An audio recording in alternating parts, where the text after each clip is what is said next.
Tonight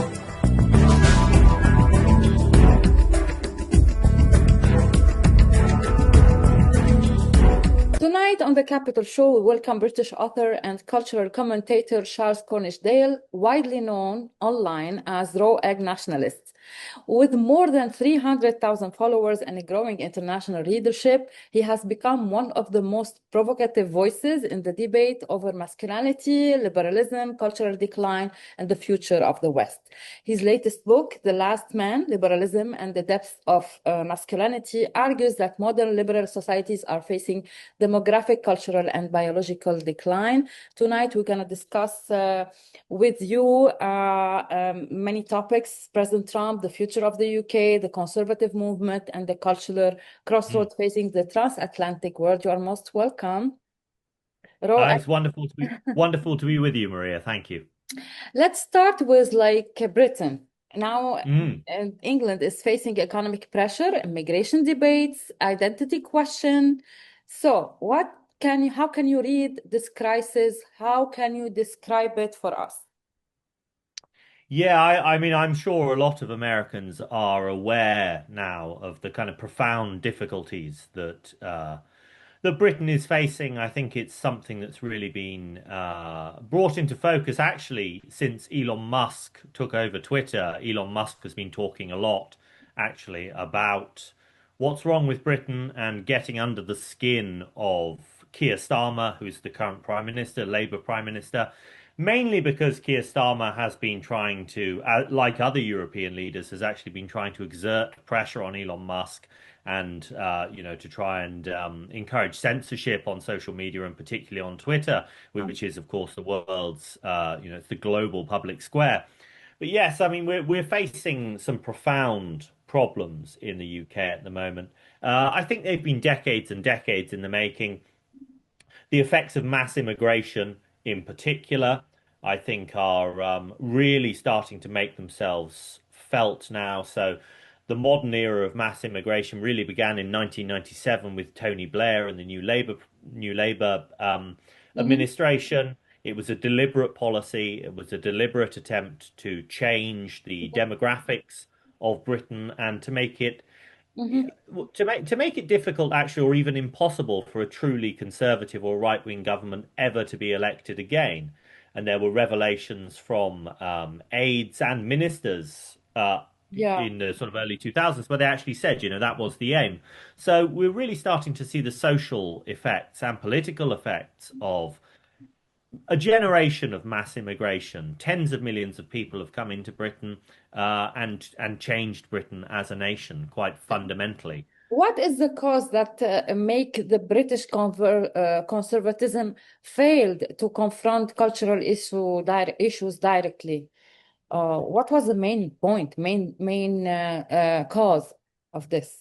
Yeah, this is interesting. I mean, I think the situation isn't actually too dissimilar from in the US, where actually what you really have is you have a uniparty, Mm, or you did have a uniparty until the arrival of Donald Trump. So actually, there's not really ever been that much difference between the left and right.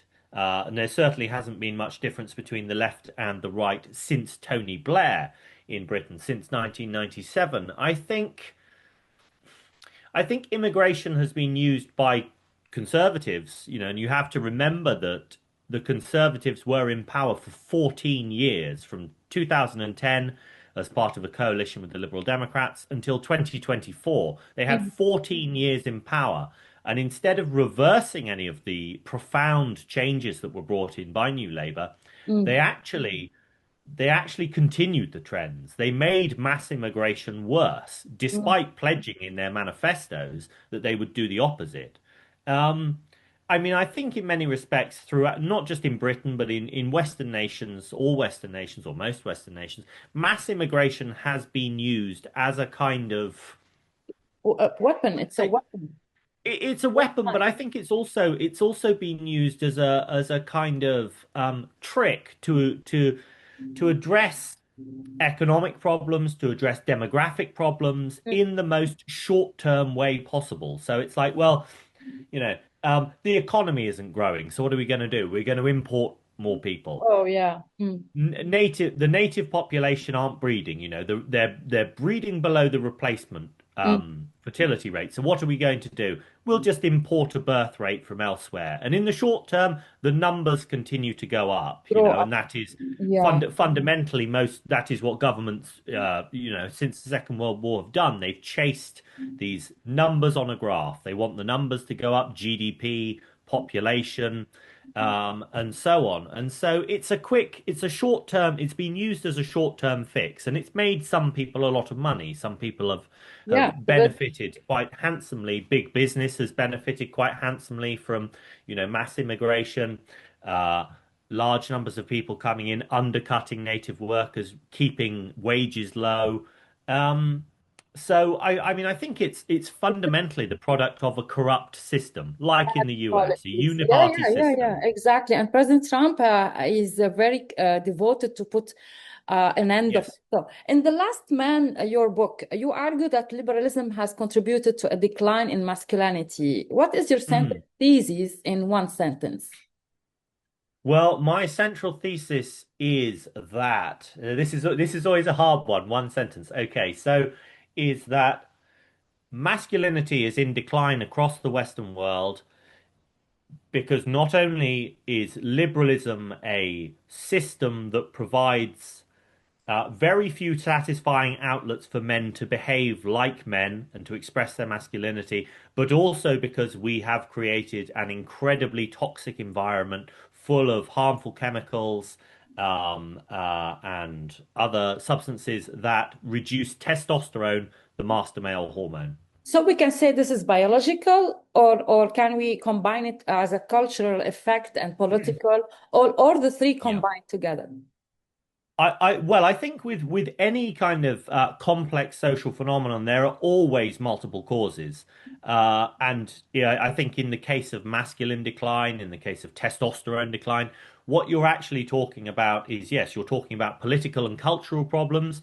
Men are demonized in modern society. Masculinity is demonized, and right from from the age of sort of being a toddler, being a young boy, boys are told, like you can't trust your masculine instincts, Mm.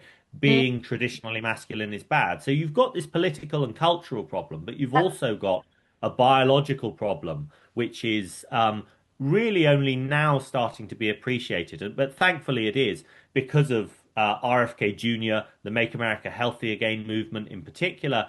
You've got actually a kind of mass awakening really to Yeah, yeah, the absolutely. nature of the kind of biological assault on our bodies, and it's also affecting women as well. And that's Yeah, something that I of talk course. about in the book too. The harmful chemicals that sap men of their testosterone also wreak havoc with women's health too. Mhm. If Western societies continues on their current trajectory, where are we gonna be in the next 20 years? It's like, uh, Well, listen. Okay, so here is an apocalyptic prediction, and this is from a world expert in fertility, Professor Shanna Swan at mm, Mount Sinai University in New York. She's one of the leading experts on fertility, and simply by extrapolating trends in sperm count decline, she's predicted that by 2045 it may very well be impossible for humans to reproduce by natural means. So sperm counts are declining at such a precipitous rate that by 2045, the median man will have a sperm count of zero. And so what that means is that one half of all men will produce no sperm whatsoever, and the other half will produce so few they might as well produce none because you're not going to get a woman pregnant no matter how hard you try. mm. So I mean, we are really on the precipice of a biological catastrophe, and Exactly. Yeah, yeah. Let's talk do many topics with you. Like, let's talk about U.S. policies. You recently suggest that preserving Western civilizations has effectively become a U.S. State Department posture. Do you yes. believe U.S. foreign policy should explicitly prioritize civilizational identity, and how do you reconcile that with Americans' founding as a nation of immigrants? Yeah, I mean that's an interesting question. So that tweet was a Yeah, reference to Marco Rubio's Rubio. speech at the Munich Security Conference. So, Rubio gave this really barnstorming speech where he talked about America and Europe and about America's roots in Europe, uh, and how actually, America and Europe share this common history, these common traditions, and also a common fate. We are Western civilization. We're all bound up together. We're all ultimately aiming for the same kind of things. And so what we need to do is we need to pull together. The US doesn't want her closest allies in Europe to be weak. She wants, France and Britain and Germany to be strong. And this was in very marked contrast to JD Vance's, the vice president's speech at the Munich conference in 2025, the year Mm, before, which mm, was generally seen as being kind of like a betrayal, where JD Vance went to this conference and said to the leaders of Europe, you are betraying your people, you are betraying the values that have and the mm, institutions and the principles that have made Europe great, and America won't support you if you do this. So mm. he struck a it was the same kind of warnings. Marco Rubio was making the same kind of warnings actually as JD Yeah, Vance, but yeah, he couched it in a different way, in a much less harsh way, and he was much more kind of welcoming and than yeah, JD yeah. Vance was. But yes, It, I mean I think that obviously there is a tension between American national identity and this kind of broader identity of the West and Europe, because of course America, like you say, I mean America was a nation of immigrants, is a nation of immigrants, was founded in explicit opposition to the old world. It was where people could get away from, mm, religious persecution in yeah, the yeah, old yeah. world, absolutely a monarchy, it was a democracy. Uh, so, I mean, I think there Mhm, are obviously tensions there, but I think nevertheless, actually, mhm, there so much is shared in common mm. Yeah. that actually I think you can emphasize that as well without losing sense of what makes Americans unique. Of course, in the same topic, in one of your tweets, you referred to the idea of accepting white Yes, Afrikaners and Europeans fleeing like tyranny from the tyranny. States. Yeah. Yeah. So critics would say that the framing refugee policy in like racial terms risk a deep division in the society. So where do you draw the line here? I would say first of all that I think the United States refugee policy before Trump actually was more divisive in the sense that there would never have been a chance in hell for an Afrikaner Mm, fleeing persecution in South Africa to get refugee status in the US.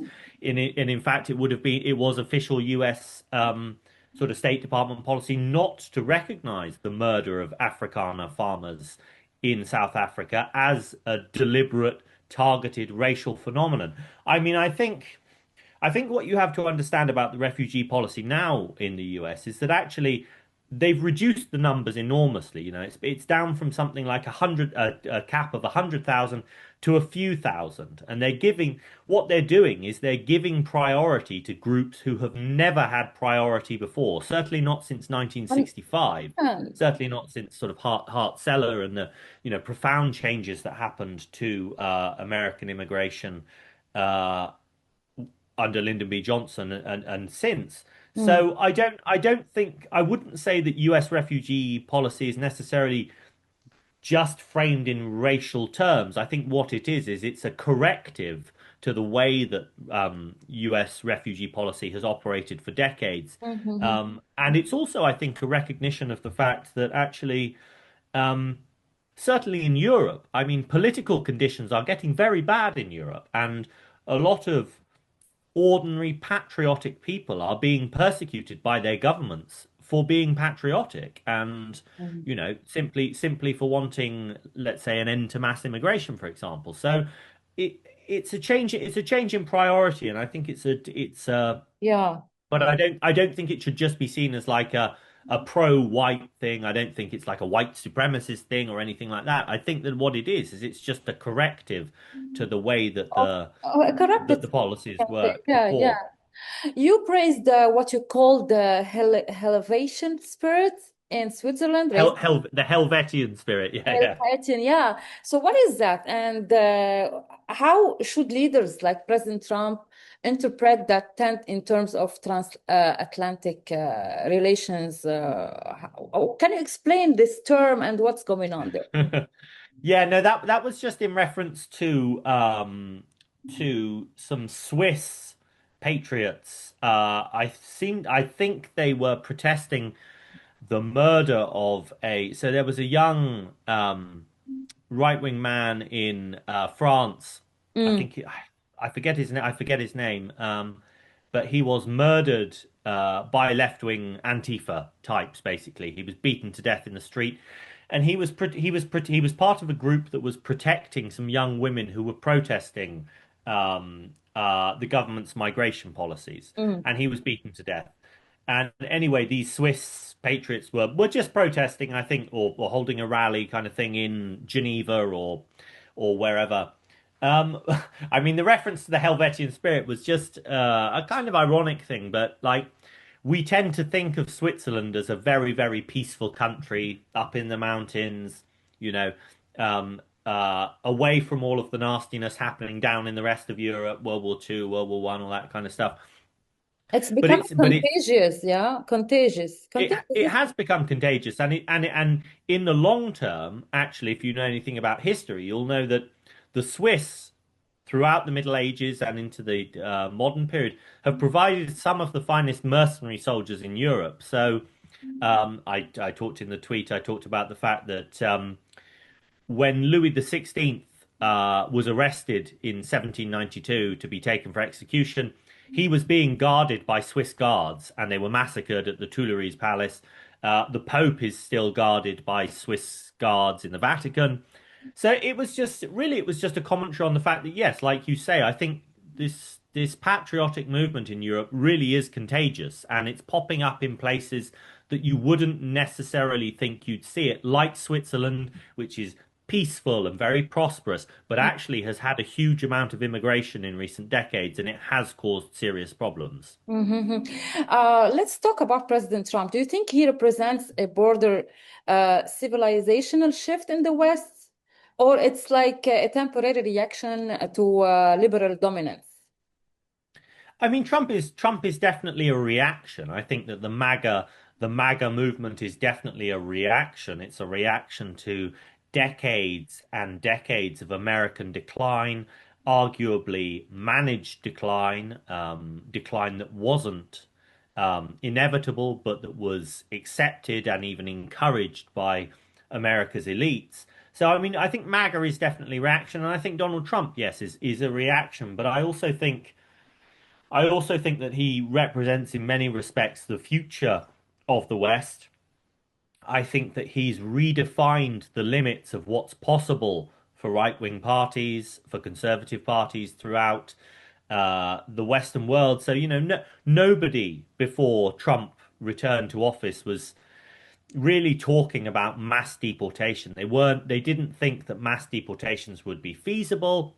They didn't think that you could actually, get rid of millions of people. You could send them home if you Illegals, didn't want them to. illegals, they are Yes, illegal. illegals. Yeah, exactly. But actually, Trump's trying to do it, and I mean, there's the He did it, yeah. reason to believe that at least 2 million people have now left the US over the last year, which is pretty good. Mhm. So I mean, I think Trump has very definitely changed the rules. He's shown the right how to win, and actually, we could go back to what we were saying about the Conservative Party in the UK for decades, and the Republicans in the US for decades. Conservatives have basically been indistinguishable from liberals and from leftists. You know, conservatives haven't won for decades and decades. They haven't won anything. They haven't conservatives haven't conserved anything. The right has been on the back foot constantly. It's been ceding ground to its enemies, losing space, losing territory. And now you've got Trump who comes along, rips up the rule book. Is there any particular personality in the UK that can be Trump and that can reshape the Conservative Party? Well, I mean, I think the main right-wing challenger at the moment in the UK is Nigel Farage, who is close to Donald Trump, Yes. and Brexit, the EU referendum when Britain left the European Union. That was Nigel Farage. Nigel Farage drove that. He worked for decades to achieve that, and that was a real inspiration for MAGA. I mean, Steve Bannon and other people like that were on the ground during the Brexit campaign, and the success of Nigel Farage in winning that referendum really did uh, spur MAGA on. I think it really did galvanize the people who were backing Donald Trump, and really did make them believe that actually Trump could win in the US. Yeah, I saw Farage during the campaign 2024, and he came. Yes, He did campaign exactly, for yeah, Trump. So is he the did. MAGA But move? I mean, Mm, But well, I was just going to say. So I mean, I think at the moment Farage is the the right main person. Yeah, yeah, yeah. populist threat, Uh, but he's kind of being outflanked at the moment by there's a new challenger called Rupert Lowe, who was actually a member of Reform, Nigel Farage's party, but then he was kicked out. He's very popular. He's much I think he is probably much closer to Trump than Farage actually is. Because Farage wants to win a general election, Farage has been increasingly moderate. He's toned down some of the rhetoric, and he's trying not to rock the boat because it looks like he's going to win the general election. So he just wants to stay on the straight and narrow and get into power. mm, mm, But then you've got someone like Rupert Lowe, this new challenger, who is saying, look, no, we can't water down these policies. We can't, we have to deport millions of people. yeah, Mass immigration has broken Britain, yeah, and we've got to do something about it. So I think Nigel Farage will probably win the general election, yes, yeah. but That will, whether he is actually like the British equivalent of Trump, I think is yeah. he is in certain respects, but not in others. Yeah, I got you. Do you think that my last question that Mm. US-UK relations would fundamentally change under a stronger national government in Britain?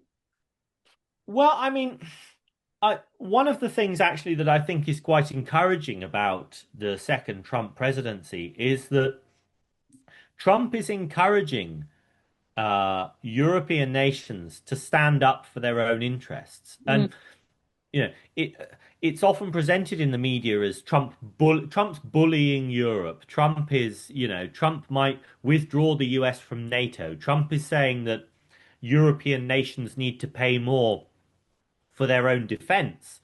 But actually, that's a good thing.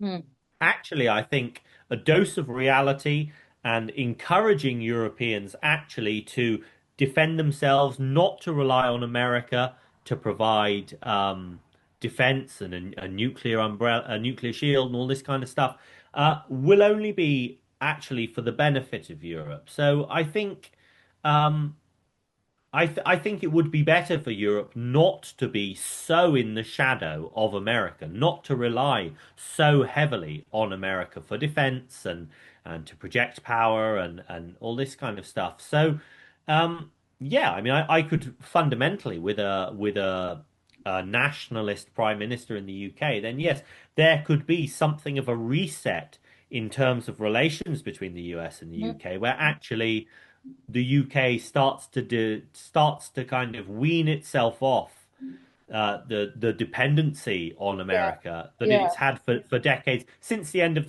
since the Second World War, actually. Yeah, yeah, it can help from declining. Thank you, Charles, for this conversation.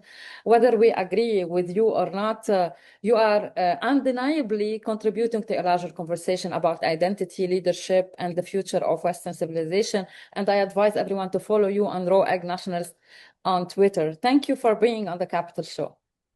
It was my pleasure. Thank you.